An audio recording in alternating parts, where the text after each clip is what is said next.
Hello friends, मेरा नाम है सरूर और आप देख रहे हैं आवर जोन इफेक्ट। तो आज हम पढ़ने वाले हैं सेकंड लॉ ऑफ मोशन यानी न्यूटन सेकंड लॉ। तो चलिए बिना देरी के आज का वीडियो स्टार्ट करते हैं।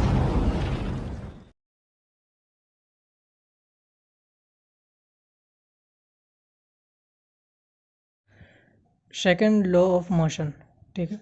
The rate of change of momentum of an object is proportional to the applied unbalance force in the directions of the force, ठीक है। सेकंड लॉ ऑफ मोशन का कहना है कि किसी भी वस्तु का संवेग में जो परिवर्तन होता है, परिवर्तन की दर में लागू किया हुआ कौन सा फोर्स, अनबैलेंस फोर्स, तय किया हुआ फोर्स नहीं, वो जो अनबैलेंस फोर्स होता है वो क्या होता है, समानुपाती होता है, ठीक है। कैसे, उसको आगे देखते हैं, ठीक है। समानुपाती होता है। मोमेंटम इज इक्वल होता है mass into volume velocity. Momentum किसको बोलता है, इसको गति को बोलता है मोमेंटम, ठीक है। गति बराबर होता है मास इंटू ये वेलोसिटी, यानी द्रव्यमान इंटू वेग, ठीक है। तो मोमेंटम को p से सूचित करते हैं, मास को m से और वेलोसिटी को v से डिनोट करते हैं। इसका SI मात्रक होता है, यहाँ लिख दिए हैं SI यूनिट ऑफ p यानी मोमेंटम इसका होता है kg मीटर पर सेकंड, ठीक है। इसको आगे समझने के लिए एक एग्जांपल लेते हैं, ठीक है। फॉर एग्जांपल, ये है पेंसिल, ये एक स्थान पे है, इसका मास तो एक ही है जो है, अब कितना है वो नहीं पता, मास m है, ठीक है। इनिशियल यानी स्टार्ट होता है, इनिशियल का मतलब स्टार्ट और फाइनल का मतलब फाइनल होता है। कभी भी जब कोई भी चीज़ होता है ना तो उसका दो होता है, एक इनिशियल होता है, एक फाइनल होता है, यानी प्रारंभिक और अंतिम, जिसको हिंदी में बोलते हैं। तो ठीक है, यहाँ से इसको पेंसिल चलना स्टार्ट किए, यहाँ से फोर्स मारे, फोर्स लगाए, चलना स्टार्ट किया, तो मास m है, पता नहीं कितना है, ये मोमेंट स्टार्ट हुआ, u कितना है, u 0 है, ठीक है। वेलोसिटी कितना, 0 है। यहाँ से चलना स्टार्ट किया, आगे चला, कुछ देर चला, उसके बाद उस जहाँ पर रुका, ठीक है। तो मास तो सेम होगा, मास m, लेकिन वेलोसिटी क्या हो जाएगा, v हो जाएगा, ठीक है। फॉर ई बिंदु चलना स्टार्ट किया, मास m है, लेकिन u इज इक्वल टू 0, क्योंकि अभी चलना चालू नहीं किया, ठीक है। लेकिन ये चलते चलते आया यहाँ तक, तो इसका मास सेम रहा, लेकिन u जो हो गया, u इज इक्वल टू कितना हो, v मान लिया, v हो गया, ठीक है। ये देख कितना आया ये नहीं पता, लेकिन इसलिए इसको हम v माने, ठीक है। तो फाइनल इनिशियल मोमेंटम, ठीक है। इनिशियल मोमेंटम क्या होता है, मास इनटू वेलोसिटी। मास पता है कितना है, m है, ये और वेलोसिटी कितना है, कुछ नहीं है, 0 है, ठीक है। तो क्या माने, u ही माने, ठीक है, u है।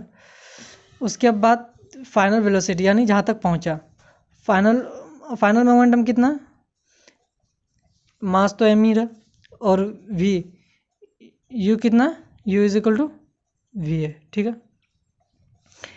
m फॉर मास है, मास क्या है, कांस्टेंट है दोनों जगह, ठीक है। तो यहाँ हम क्या किया, आगे rate of change of momentum is equal to होता क्या, change in momentum by time, ठीक है। चेंज इन मोमेंटम क्या हुआ, मतलब अब यहाँ से यहाँ इसकी दूरी कितना है, अब इस पॉइंट यहाँ से यहाँ कितना है, तो इसको घटाएंगे तभी तो पता चलेगा। तो एम भी माइनस एम यू,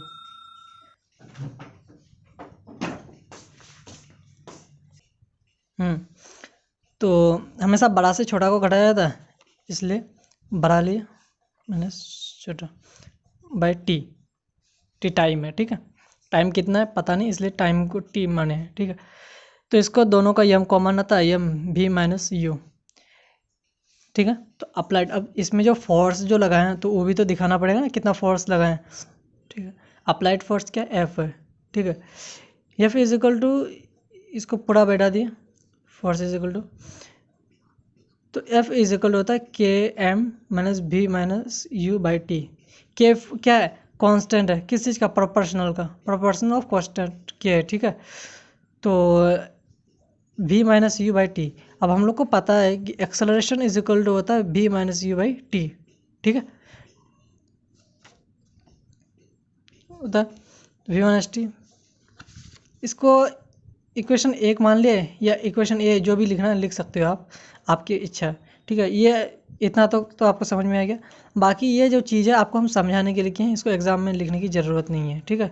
इतना रो यहाँ लिखिए, अगर न्यूटन्स ने जब फार्मूला बनाया था तो उस समय बहुत सोच समझ के बनाया होगा, तो वो बोल रहा था कि भाई 1 unit of force is defined as the amount that produced an accelerations of 1 meter per second is an object of 1 kg mass, ठीक है। ये कह रहा है कि अगर 1 यूनिट फोर्स को डिफाइन करना है तो क्या करना है कि एक्सेलरेशन जो होता है वो एक मीटर पर सेकंड लेना है, बाकी जो ऑब्जेक्ट होता है ऑब्जेक्ट का जो मास होता है वो 1 kg होगा, ठीक है।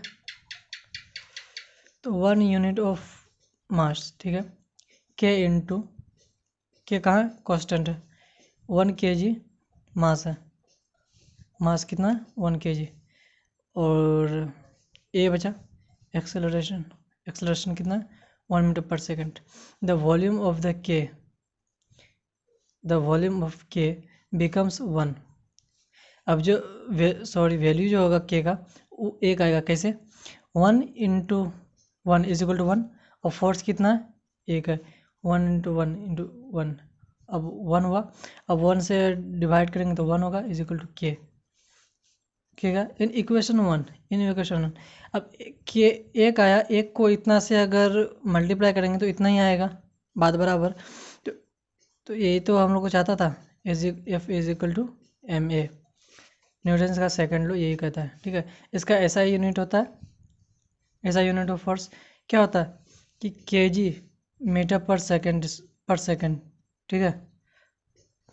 और इसको क्या बोलता है और इसी चीज़ को बोलते हैं न्यूटन्स, इसका सिंबल होता है एन, ठीक है।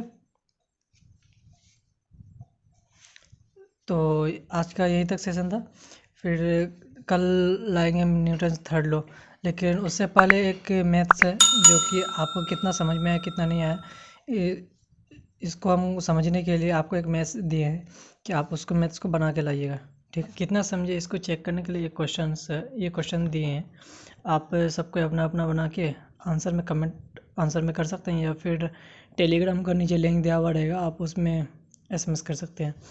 यहाँ लिखा हुआ है कि which could required a greater force accelerating a 2 kg mass at 5 meter per second square और a 4 kg mass at 2 meter per second square, ठीक है। इसको ग्रेटर फोर्स निकालना है, यानी कौन सा फोर्स बड़ा है कौन सा फोर्स ज़्यादा है, ठीक है।